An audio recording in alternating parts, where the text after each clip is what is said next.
TV 45 की खबर से झारखंड राज्य कृषि विपणन परिषद यानी मार्केटिंग बोर्ड से संबंधित कृषि उत्पादन बाजार समिति में चल रहे भ्रष्टाचार के खेल पर अब लगाम लगता दिख रहा है। दरअसल टीवी 45 के खुलासे के बाद मार्केटिंग परिसर में बिचौलिए गायब होने लगे हैं। खूंटी कृषि उत्पादन बाजार समिति में मनमाने तरीके से दुकानें आवंटित हुई थी। तब के आपको बता दें कि पनन सचिव रश्मि नागेश का नाम सामने आया था। मार्केटिंग बोर्ड के अध्यक्ष रविंद्र सिंह के शाह पर यह सब खेल चल रहा था। टीवी 45 के खुलासे के बाद सभी बिचौलिए गायब हुए हैं। इस पर एक रिपोर्ट देखिए। टीवी 45 की खबर ने फिर से सनसनी फैला रही है।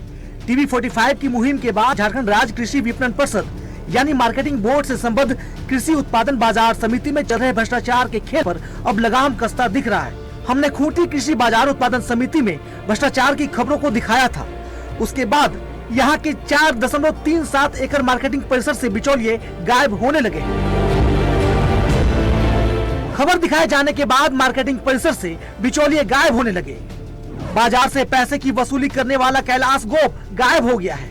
कैलाश गोप ने 10 लाख रुपए में बाजार समिति की जमीन का ठेका ले रखा है। बाजार समिति की इस जमीन का गलत स्थानांतरण कर दिया गया था। तत्कालीन पणन सचिव रश्मि नागेश के समय ही ये खेल हुआ था। टीवी 45 ने नाइट गार्ड दीपक महतो को आवंटित दुकानों का खुलासा किया था। हमने बताया था कि दीपक महतो को D10, F9 सहित कई दुकानें आवंटित हुई थी। तत्कालीन पणन सचिव रश्मि नागेश के समय ही ये खेल हुआ था। दीपक महतो भी अब बाजार समिति से गायब हो गया है।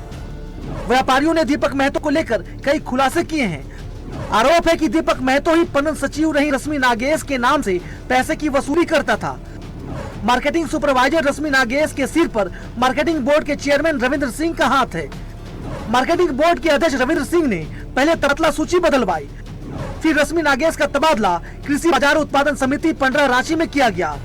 28 दिन बाद ही मार्केटिंग बोर्ड ने उन्हें मुख्यालय में डेपुटेशन करा दिया। अब रश्मि नागेश पणन नियंत्रक गुंजा सिंह की जगह स्थापना और लेखा शाखा के वरीय प्रभारी का पद संभाल रही हैं, जो मार्केटिंग बोर्ड के हायरार्की यानी पदानुक्रम में है ही नहीं।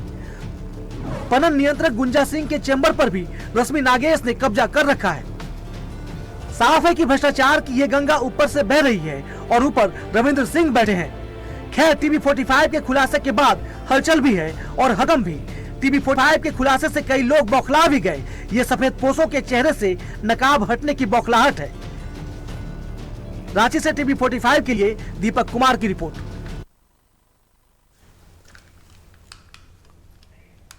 और इस पर अधिक बात करने के लिए हमारे साथ फोन लाइन पर रांची संवाददाता दीपक हमारे साथ जुड़े। दीपक, जिस तरीके से लगातार हम टीवी 45 पे खबरें चला रहे थे और खबर का असर जो है देखने को मिल रहा है, अब जो बिचौलिए हैं वो गायब नजर आ रहे हैं। अब हाँ, देखिए अनिकेत, ये जो खूंटी कृषि बाजार उत्पादन समिति है उसकी कई खबरें हम लोगों ने दिखाई और वहां पे जो व्यापक अनियमितताएं हुई, गड़बड़ियां हुई और जो दो बातें सामने आई थी कि एक नाइट गार्ड दीपक महतो जिसके नाम पर कई दुकानें वहां पे पूरे जो मार्केटिंग जो पणन सचिव थी रश्मि नागेश उन्होंने आवंटित किया था, जिसमें D10 और F9 और इसके अलावा 4 और दुकानें थी। तो वो शख्स अब गायब हो गया है, वहां से अब नजर नहीं आता। इसके बाद एक नई बात सामने आई कि वहां पर कैलाश गोप नामक एक व्यक्ति है जो हाट लगता है, साप्ताहिक हाट सोमवार और शुक्रवार को, तो उससे वसूली करता है। तो उस शख्स ने 10 लाख रुपए दिए थे रश्मि नागेश के समय वो बंदोबस्ती हासिल करने के लिए।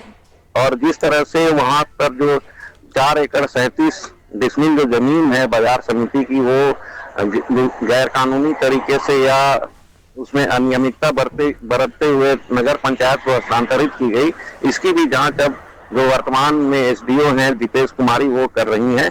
तो इन तमाम मामलों के सामने आने से अब वहां पे नया हड़कंप मच गया है। आपको ये बताएं कि खूंटी जो बाजार समिति है वहां पर अवैध जो देसी हड़िया का भी व्यापार काफी जोरों से होता है। बाजार परिसर में यह कहीं नहीं लिखा हुआ है कि हड़िया का व्यापार होगा, कारोबार होगा, लेकिन यहाँ प्रतिदिन एक बड़ा कारोबार होता है और वहां से भी पैसे की वसूली होती है। तो इन तमाम वसूली अभियान में दीपक महतो कहीं न कहीं जुड़ा हुआ था। तो इसको लेकर जो अभी जांच शुरू हुई है, तो दीपक महतो अभी अंडरग्राउंड हो गया है। हो सकता है कि जांच प्रभावित करने की भी ये कोशिशें हो सकती है। अनिकेत जी दीपक जी, आपका बहुत बहुत धन्यवाद हमारे साथ जुड़ने के लिए और तमाम जानकारी देने के लिए।